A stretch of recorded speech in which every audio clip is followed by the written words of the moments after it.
Sie sehen hier hinter mir eines der bedeutendsten europäischen Bildwerke aus Stein des 1. Jahrtausends nach Christus, den berühmten Reiterstein von Hornhausen. Er besteht aus Sandstein und auf ihm ist ein ganz fantastisches Bildprogramm dargestellt. Dieser Reiterstein war wie einige andere Steine, die zum selben Monument gehören, auf einem Bauernhof bei Hornhausen verbaut. Konkret lag der Reiterstein Kopf nach unten im Kuhstall. Er wurde 1874 beim Pflügen von einem Bauern entdeckt und mit den anderen Steinen eben verbaut. Und 1913 vom Landesmuseum dort geborgen und dort gekauft. Und seitdem befindet er sich mit den anderen Steinen im Landesmuseum für Vorgeschichte. Das Grabmal von Hornhausen wird um 650, vielleicht 640 errichtet. Es war sicherlich 100 Jahre sichtbar, aber wahrscheinlich obertägig sichtbar als Zeichen eines ganz ausgezeichneten und bedeutenden sächsischen Fürsten. Das ist nicht das einzige Grabmal dieser Art, es zeigt uns ein anderes Grabmal von Morsleben, wo wir sehen, es gab mehrere dieser Grabmäler. Warum ist der Reiterstein so wichtig? Weil wir die germanische Götterwelt nur aus zwei Quellen kennen, Schriftquellen. Zum einen sind hier die römischen Autoren, die uns die Götterwelt der ersten Jahrhunderte nach Christus schildern. Zum anderen haben wir die berühmten Skaldendichtungen, die Sagas, die im Wesentlichen aber ein Bild der Götter im 12. und 13. Jahrhundert in Island zeigen, einer Zeit, als Island schon christianisiert ist. Stimmen diese Götterbilder, die wir haben, und dazu helfen uns die Bildwerke zum Verständnis. Wir haben bereits Goldbrakteaten gesehen, es gibt aber auch Bildsteine, vor allem in Skandinavien, und an diesen skandinavischen Bildsteinen orientiert sich hier der Reiterstein und die anderen Steine von Hornhausen. Um diesen Reiterstein ist ein wissenschaftlicher Streit entbrannt. Kollegen sahen darin Chorschranken einer fränkischen Kirche. Meine Kollegen Herr Muhl und Herr Schwarz konnten das vollständig entkräften und konnten nachweisen, dass es sich um eine Grabkiste handelt. Das heißt also um eine Kiste, in der der Leichenbrand bestattet war. Wir haben bislang immer Skelette gesehen. Die Skelettbestattung ist für die Thüringer und für viele Germanenstämme normal, aber für die Sachsen im heutigen Niedersachsen war die Brandbestattung normal. Die Pferde und Hunde, die Jagdgemeinschaft wurde körperlich unversehrt beigegeben, aber die Körper wurden verbrannt und in einer Kiste oder Urne beigegeben. Die Kisten waren normalerweise aus Holz und in diesem Fall machte man eine große steinerne Aschenkiste sicherlich für einen Noblen. Und diese Kiste wurde eben beim Pflügen ausgepflügt und unsachgemäß geborgen und kam so ins Landesmuseum. Wenn wir uns nun das Bildprogramm ansehen, dann befinden wir uns mitten in der germanischen Mythologie. Und man kann das Bildprogramm ganz gut erklären.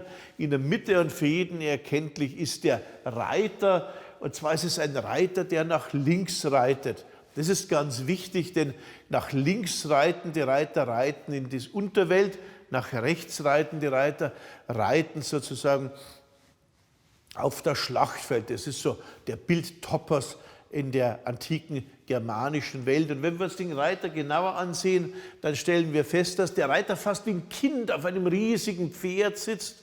Und das ist natürlich das Pferd Sleipnir, das Pferd Wotans, das Pferd Odins, das Pferd das sozusagen den Toten nach Valhall bringt.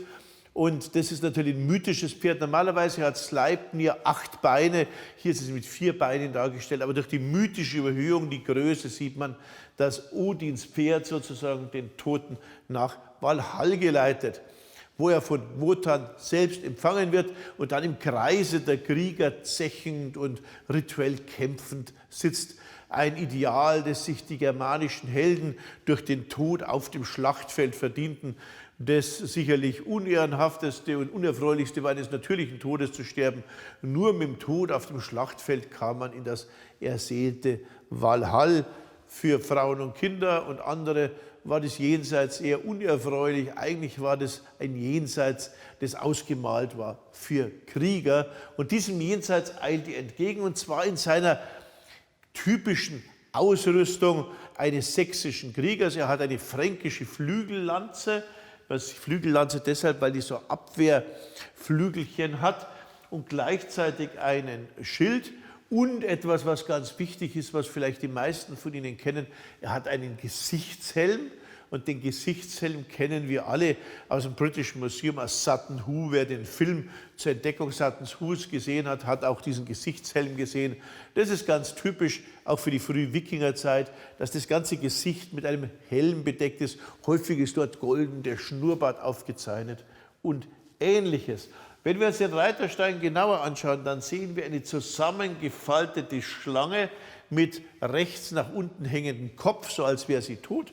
Und unten die typischen Tiere im Wendeltierstil, im Tierstil 2.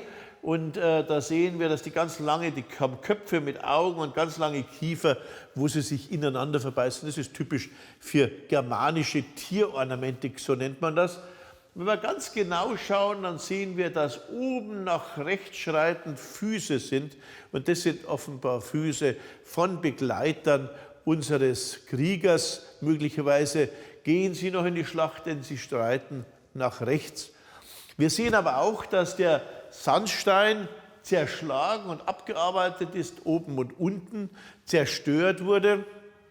Und man muss wissen, es ist nicht die eine Platte, es waren 5 Platten, die gefunden wurden. Und wir sehen hier daneben gleich die nächste Platte, die der ersten entspricht und die ebenfalls zerschlagen ist. Und auch die anderen Platten waren zerschlagen. Und das liegt daran, so glauben wir, dass das Grabmal 100 Jahre nach seiner Errichtung zerstört wurde, um 750.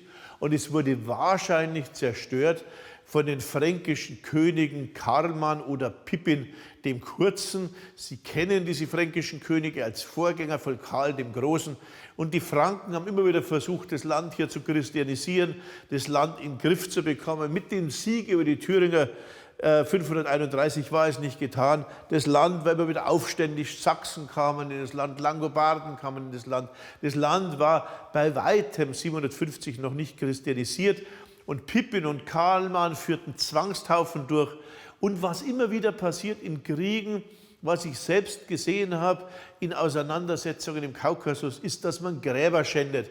Man zerstört also die Gräber der heidnischen Vorbilder, noch dazu, wenn sie heidnisches Bildprogramm tragen. Man zerschlägt sie, schändet das Gräberfeld und so weiter und eignet sich die Kultur an und transformiert es in etwas Neues.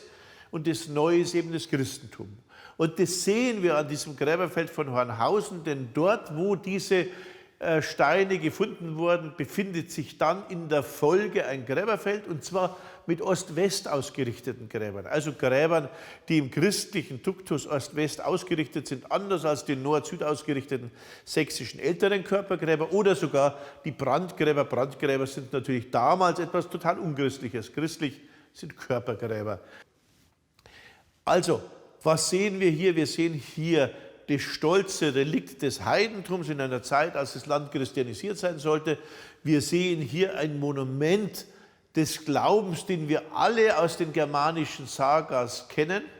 Gleichzeitig sehen wir aber auch die Brutalität, die Rücksichtslosigkeit und die kulturellen Zerstörungen in dieser Auseinandersetzung um den rechten Glauben, die eben keine Sache von wenigen Jahren ist, sondern die eine Sache ist von vielen Jahrhunderten.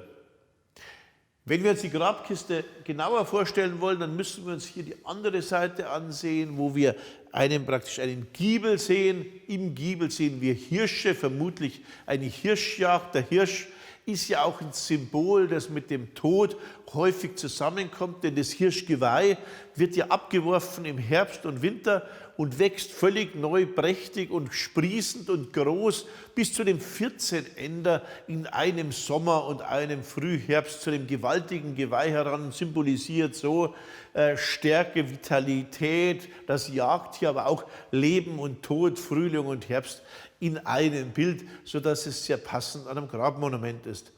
Langer Rede, kurzer Sinn. Besuchen Sie uns im Landesmuseum in Halle.